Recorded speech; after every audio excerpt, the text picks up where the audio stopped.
Good evening, you're watching ITV1 this Saturday night, and our movie starring Gene Hackman and Anne Archer, Narrow Margin, will now be slightly later than billed at 11:40. First, with coverage of today's royal wedding, it's the ITV Weekend News with Andrea Catherwood. Married at last, Charles and Camilla tie the knot after more than 30 years.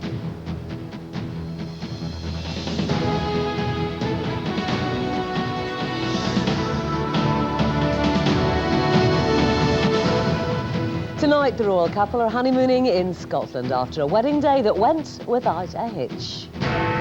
Congratulations! Have the Prince and Duchess now won over the public? I think they'll be very happy between them. They seem to have waited a long time for this, so we're really pleased for them.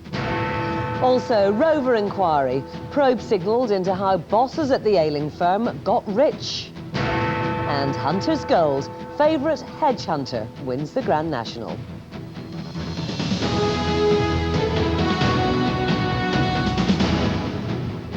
Good evening. After a 30-year love affair, the Prince of Wales and Camilla Parker-Bowles have finally become husband and wife.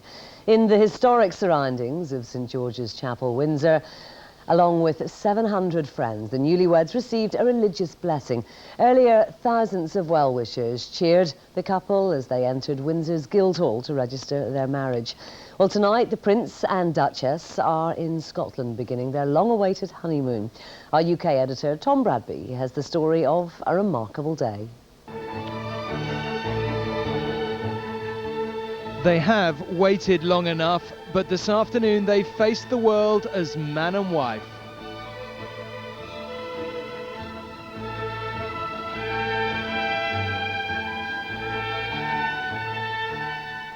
After so much aggression and humiliation and derision, after so many mess-ups and so much criticism, many people who watched today may have been surprised at their own response. It was an extraordinary moment, emotional and cathartic. Two people who've incurred the wrath of millions may have begun to turn it around with this bold public statement of their commitment. Camilla looked terrified all day. She hates the public stage, and it's a safe bet that if she wasn't physically sick with nerves, she certainly will have felt like being. A short time later, they emerged, married at last. William and Camilla's son Tom came half a pace behind them with their siblings and other members of the family. There were cheers and then boos of disappointment as they got into the car to drive back to the castle. By now, guests were beginning to arrive for the blessing. Charles and Camilla do have an extraordinarily wide group of friends. They invited Richard E. Grant and Joanna Lumley, Jilly Cooper and Melvyn Bragg. Stephen Fry and Rowan Atkinson greeted each other like the old friends they are from Blackadder days. Camilla's former husband was there. He'd phoned her beforehand to wish her well. Tara Palmer-Tompkinson arrived with her family just before Mark Dyer, who's been a steadfast friend and close advisor to William and Harry. Next came Camilla's son and his glamorous sister, before the younger members of the royal family walked down from the main section of the castle. William and Harry seemed determined to make it clear they were going to enjoy the day. If they had any private moments of introspection or reflection, like their grandparents, they kept them to themselves today. The Shan family too, of course, came to offer their support. Camilla's father on the end here is a distinguished war hero and remains very close to his daughter. The service itself was extraordinary. After all that we know of their past, how hard must it have been to pledge their fidelity before an audience of hundreds of millions around the world? Charles, have you resolved to be faithful to your wife, forsaking all others so long as you both shall live? That is my resolve with the help of God. Camilla, have you resolved to be faithful to your husband, forsaking all others so long as you both shall live? That is my resolve with the help of God.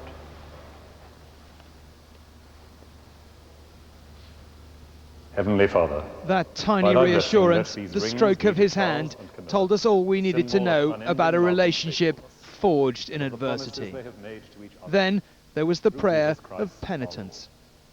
we acknowledge and bewail our manifold sins and wickedness, which we from time to time most grievously have committed, by thought, word, and deed, against thy divine majesty, provoking most justly thy wrath and indignation against us.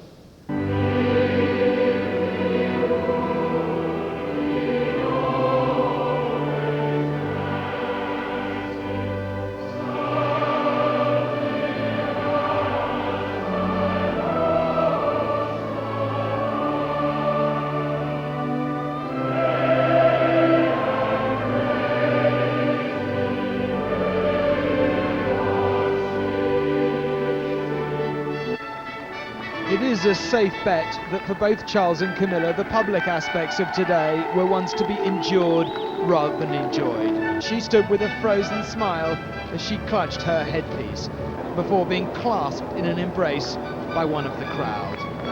Tonight they left to spend their honeymoon in the deep and, to both of them, blessed peace of Birk Hall in Scotland. I'm told that in his speech in there tonight, the Prince toasted his parents, his father-in-law, his sons, and as he put it, my darling Camilla. At that point, apparently, the Duke of Edinburgh came over and started pumping his hand in congratulations. William and Harry decorated the car with Prince for Duchess and threw confetti as they left. The atmosphere, I'm told, was extraordinary. The general sentiment, thank God this has happened. They must hope that the country feels the same. Tom Bradby, ITV News, in Windsor. Well, royal wedding fever did grip Windsor today as 20,000 people lined the streets to catch a glimpse of the happy couple. Union Jacks fluttered and cheers erupted as the Prince and his new wife held their first public walkabout. Chris Joyce spent the day with some of the well-wishers. As Windsor woke this wedding day, some had already been here hours.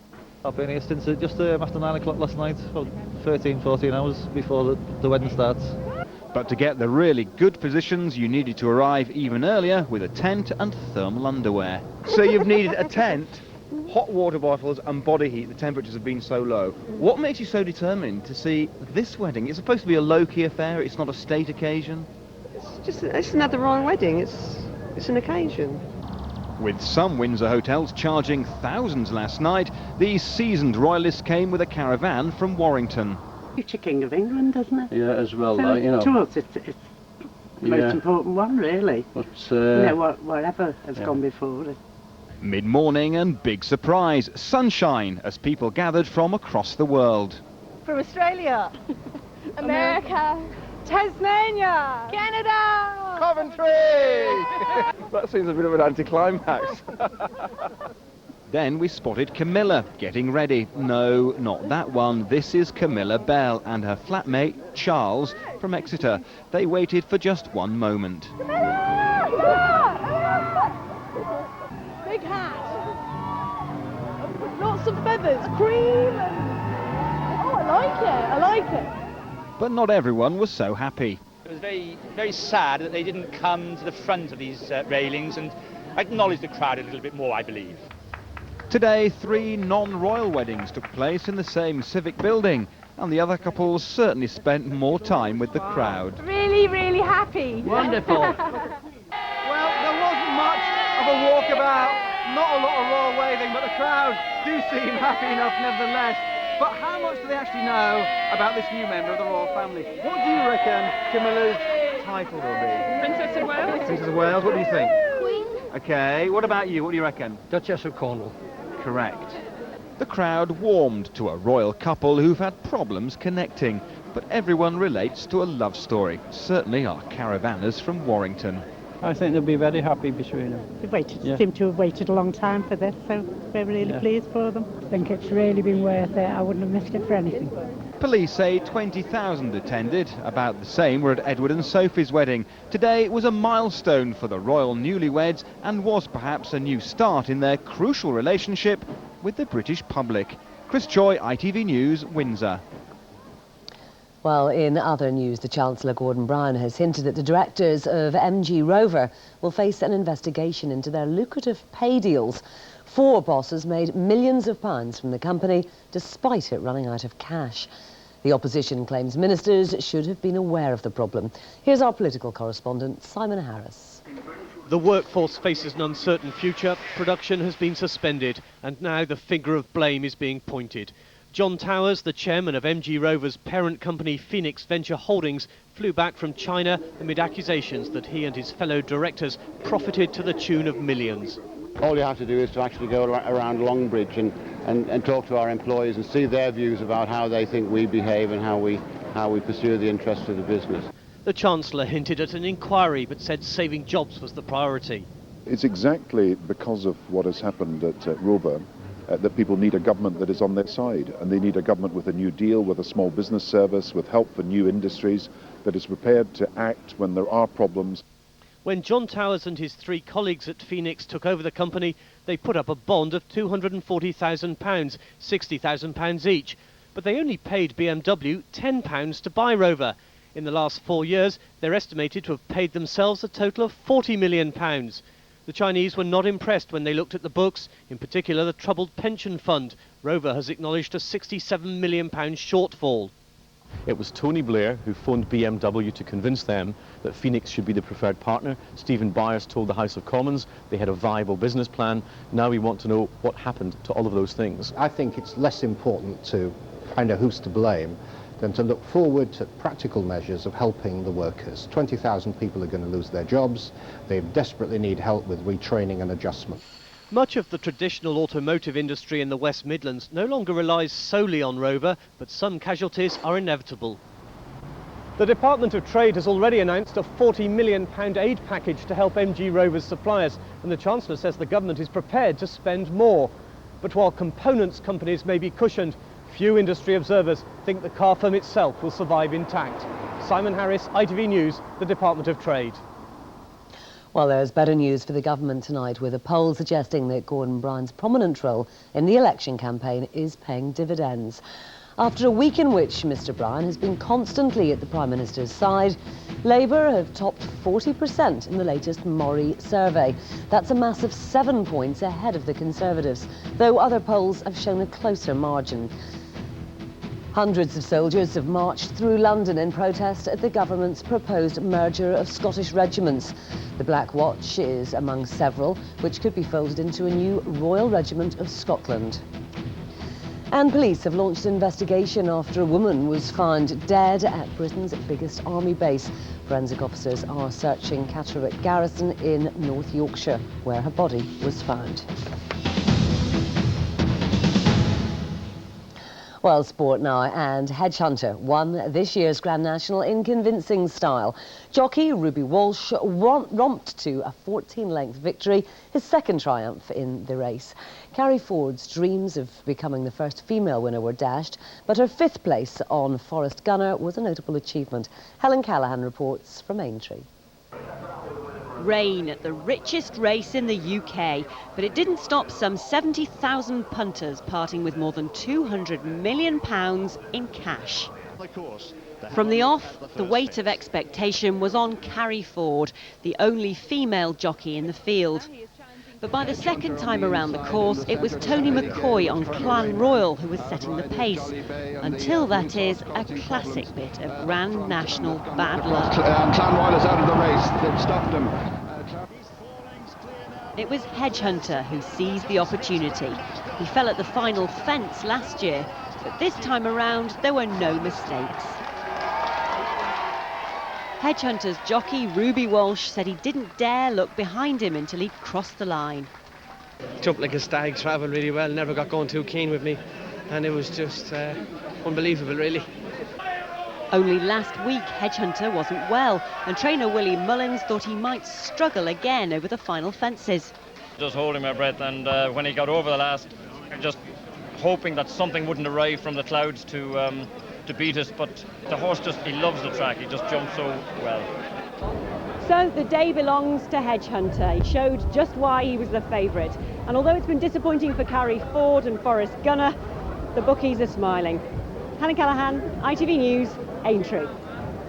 Well, football now, and Manchester United's title hopes are surely over after an embarrassing defeat against lowly Norwich United. They were outplayed by the Premiership's bottom club, losing 2-0. Well, Chelsea also slipped up, the leaders managing only a 1-1 draw at home to Birmingham. But Arsenal did narrow the gap, if only to 11 points. Neil Roberts reports. With Norwich 6 points adrift at the bottom, this was a must-win game for Manchester United. Sir Alex Ferguson came to Carrow Road prepared, with Rooney and Van Nistelrooy on the bench. But it was Norwich who sprang the surprises. Dean Ashton headed them into the lead. Then they confirmed a shock victory. Leon Mackenzie with a simple chance after United's defence was torn apart. The result may not save Norwich, but it must end United's Premiership hopes. Norwich 2, Manchester United 0. Jose Mourinho was back in the dugout for Chelsea after his midweek UEFA ban. But even he couldn't inspire the champions-elect at home against Birmingham. Chelsea laboured through the first half and went a goal down when Walter Pandiani took advantage of a rare error by Peter Cech. But Chelsea responded and preserved their unbeaten home league record. Didier Drogba was their rescuer in the 82nd minute. Chelsea won, Birmingham City won. Chelsea's nearest challengers are now Arsenal. They're 11 points behind after a goal by Robert Pires gave them all 3 points at Middlesbrough. It finished Middlesbrough 0, Arsenal 1.